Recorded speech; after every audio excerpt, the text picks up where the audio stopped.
উপদেষ্টা পরিষদে থাকে তাহলে এই উপদেষ্টাদের অধিকাংশই কিন্তু এনসিপি কে সাপোর্ট করবে।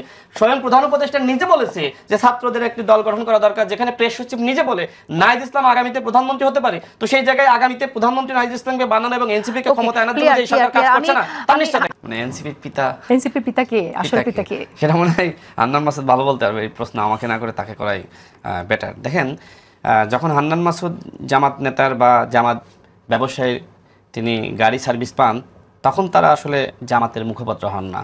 আর টকশোতে যখন আমরা বিএনপি, জামাত বা এনসিপি বা অন্য দলের আলোচনা সমালোচনা করি তখন আমরা সেই দলগুলোর মুখপাত্র হয়ে যাই।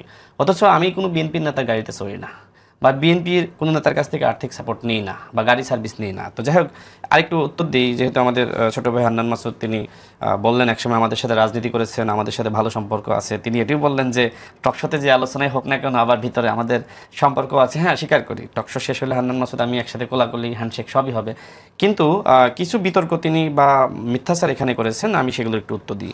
তিনি বলেছেন যে গণ অধিকার পরিষদ তারা চেয়েছে আমরা এক হই, এটা মিথ্যা। যখন নুরুল হক নূর হামলার শিকার হলো তখন এনসিপি নেতৃবৃন্দ তারা নুরুল হক নূরকে দেখতে গিয়েছেন এবং সেখানে উভয় পার্টি একসাথে আলোচনা করেছে। যে এদিকে আমরা দেখেছি যে হান্নান মাসুদের উপর বিভিন্ন জায়গায় অঘটন ঘটেছে, হামলার শিকার হয়েছে। এমনকি আমরা দেখেছি যে হাসনাত আবদুল্লাহর গাড়িতে হামলা হয়েছে, সার্জিসের গাড়িতে এ ধরনের হামলা হয়েছে, এমনকি গোপালগঞ্জে তারা আক্রান্ত হয়েছে। এদিকে আবার আমরাও আক্রান্ত হচ্ছি, মানে নুরুল হক নূর, আমি বা আমাদের অন্যান্য সহযোদ্ধারা। তো সেই জায়গা থেকে উভয় পার্টির সাথে যেহেতু আসলে আমরা একসাথে দীর্ঘ সময় আন্দোলন করেছি, কোটা সংস্কার আন্দোলন করেছি, ডাকসু নির্বাচন করেছি, এই জন্য সম্পর্ক জায়গা থেকে উভয়ের মধ্যে আলোচনা হয়েছে যে আমরা এক হয়ে কাজ করা ভালো, আলাদা থেকে থেকে তো মার খাচ্ছি, একসাথে হলে আমরা শক্তি হব।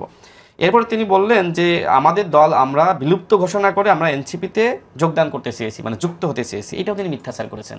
দেখেন, এনসিপির সাথে গণ অধিকার পরিষদের যে বৈঠকটা হয় সেই বৈঠকে আমি নিজে উপস্থিত ছিলাম এবং সেখানে নাহিদ ইসলাম, আক্তার হোসেন থেকে শুরু করে তাদের শীর্ষ পর্যায়ে সবাই ছিল এবং আমাদের শীর্ষ পর্যায়ে আমরা সবাই ছিলাম, নুরুল হক নূর থেকে শুরু করে আমরা।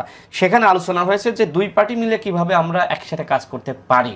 সেখানে কোনোভাবেই, সেখানে একটা প্রসঙ্গ আমি নিজ থেকে এনেছিলাম, কারণ এনসিপি নেতৃবৃন্দ বিভিন্ন জায়গায় তারা বলার চেষ্টা করে যে আমরা নাকি আসলে এনসিপির সাথে যুক্ত হতে চাই। যেমন আমাদের হান্নান মাসুদ একবার একটা টকশোতে বলেছিলেন যে নুরুল হক নূর নিজে এনসিপিতে যুক্ত হতে চেয়েছিলেন। তো এই কারণে আমি সেখানে প্রসঙ্গটা এনেছিলাম যে আপনারা কেউ যদি মনে করেন যে গণ অধিকার পরিষদ এনসিপির সাথে যুক্ত হবে বা আমরা এনসিপির সাথে যুক্ত হবো তাহলে এই ধারণাটা মাথা থেকে ফেলিয়ে দেন, বরং আমরা উভয় পার্টি এক হয়ে কিভাবে একটি নিউ পার্টি আকারে আমরা কাজ করতে পারি সেটি নিয়ে আমরা আলোচনা করতে পারি।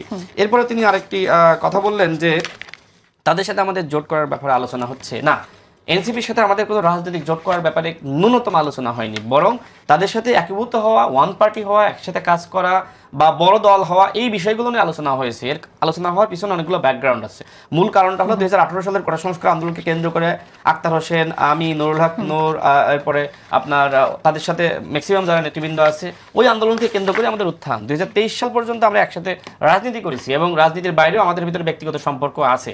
যারা ছাত্র উপদেষ্টা তাদের সাথে আমাদের যোগাযোগ, তাদের যোগাযোগ, অর্থাৎ সব মিলে আমাদের ভিতরে একটা ভ্রাতৃত্ব জায়গা আছে, যেটা হান্নান মাসুদ বলেছে এইটা সত্য। বাট বাকি যে কথাগুলো তিনি বললেন এইগুলো আসলে আপনার মানে আপত্তিকর। আমি আসলে আমি আরেকটু উপদেষ্টাদের নিয়ে বলতে চেয়েছিলাম, সেটা একটু বলি। শুধু বিতর্ক সৃষ্টি করা বা কাউন্টার করলে এটা দর্শক ভালোভাবে নেবে না। দেখেন, আমি যেটি বলছিলাম, দেখেন বিএনপির পক্ষ থেকে কিছু উপদেষ্টাদের কর্মযোগ্য নিয়ে বিতর্ক সৃষ্টি করা হচ্ছে বা বলা হচ্ছে যে এরা বিতর্কিত বা এরা আসলে নিরপেক্ষতা হারিয়েছে। আবার একই কথা বলছে যে আমাদের পক্ষ থেকে, একই কথা বলছে এনসিপির মানে পক্ষ থেকে। তাহলে যদি প্রত্যেক দল যদি 4 জন করে আপনার মোটামুটি বিতর্কিত উপদেষ্টার অনুসন্ধান পায় তাহলে আপনার 3 × 12 জন উপদেষ্টা। তাহলে ভাই যদি বললেন যে একমাত্র প্রধান উপদেষ্টা ছাড়া আসলে কারণ নিরপেক্ষতা আমরা দেখছি না। তো আমাদের দলের পক্ষ থেকে শুরু থেকে কিন্তু আমরা এই কথাগুলোই বলছিলাম যে এই উপদেষ্টারা যে ধরনের আচরণটা করতেছে, বিশেষ করে 3টা দলকে গুরুত্ব দিচ্ছে। ভাই যেটা বললো যে এভাবেই হোক এনসিপি কে তারা আসলে তৃতীয় পজিশন তৈরি করে দিচ্ছে। দেখেন, আমি একটি দলের নাম বলি, ইসলামী আন্দোলন বাংলাদেশ। আমরা সোহরাওয়ার্দী উদ্যানে তাদের সমাবেশটা দেখেছি।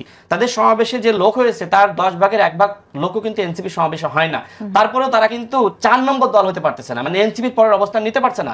আমরা দেখছি যে এনসিপির পক্ষ থেকে যে নেতৃবৃন্দ যায় তারা বয়সে অনেক ইয়াং, মনে করেন হান্নান মাসুদ। এই হান্নান মাসুদ যখন ঐক্যমত কমিশনের বৈঠকে যায় বা প্রধান উপদেষ্টা বৈঠকে যায়, মাহমুদুর রহমান মান্না ভাই, জুনায়েদ সাকিব ভাইদের থেকেও তাকে বেশি গুরুত্ব দেওয়া হয়। তাহলে বুঝতেছেন এই সরকার কিভাবে নিরপেক্ষতা হারিয়েছে। এই জন্য আমার মন্তব্য হলো যে এই সরকারের অধীনে আসলে সুষ্ঠু নির্বাচন সম্ভবপর নয়। এই সরকারের উপদেষ্টাদের মধ্যে স্বজন প্রীতিমূলক আচরণ রয়েছে। এই সরকারের উপদেষ্টারা কোন দলকে 3 নম্বর পজিশনে দিচ্ছে, কোন দলকে জাতিসংঘ নিয়ে যাচ্ছে। আপনি কি বলতে চান তাহলে? তাহলে যে এই সরকার নিরপেক্ষ নির্বাচন দিতে পারবে না? না, এই সরকার আসলে নিরপেক্ষতা হারিয়েছে।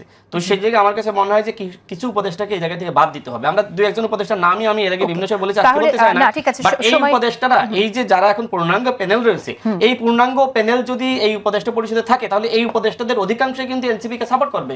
স্বয়ং প্রধান উপদেষ্টা নিজে বলেছে যে ছাত্রদের একটি দল গঠন করা দরকার, যেখানে প্রেস সচিব নিজে বলে নাহিদ ইসলাম আগামীতে প্রধানমন্ত্রী হতে পারে। তো সেই জায়গায় আগামীতে প্রধানমন্ত্রী নাহিদ ইসলামকে বানানো এবং এনসিপি কে ক্ষমতা আনার জন্য যে সরকার কাজ করছে